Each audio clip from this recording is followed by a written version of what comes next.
অভাব অনটনকে সঙ্গী করে সাফল্যের শিখরে পৌঁছালো খোয়াইয়ের এক কৃতী ছাত্র পীযূষ দাস। 2026 সালে সিবিএসসি দশম শ্রেণীর পরীক্ষায় 97% নম্বর পেয়ে নজির গড়েছে। খোয়াই মহকুমার মধ্যে সেরা স্থান অর্জন করেছে সে।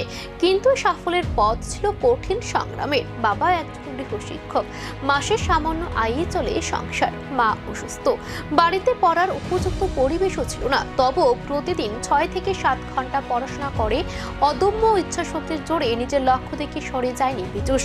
অনলাইন প্ল্যাটফর্ম ফিজিক্সওয়ালা এবং শিক্ষকদের সহায়তায় সে এই অসাধারণ ফল অর্জন করেছে। পীযূষের লক্ষ্য ভবিষ্যতে ইঞ্জিনিয়ার হওয়া। একাদশ শ্রেণীতে বিজ্ঞান বিভাগ নিয়ে পড়াশোনা চালিয়ে যেতে চায় সে। তার এই সাফল্যে খুশি হওয়া পরিবার ও গোটা এলাকায়। অভাব যে মেধাকে থামাতে পারে না তারই উজ্জ্বল উদাহরণ পীযূষ। সংগ্রাম থেকে সাফল্য। খোয়াইয়ের পীযূষ আজ অনেকের কাছে অনুপ্রেরণা। আমি খোয়াই গ্রুপ এইচএস স্কুলের ছাত্র। এই বছর সিবিএসসি বোর্ড এক্সামে হয়েছিলাম। 97% পেয়ে মাধ্যমিক পাশ করেছি। আর সাফল্যের পেছনে আমার বাবা আর আমার টিচারদের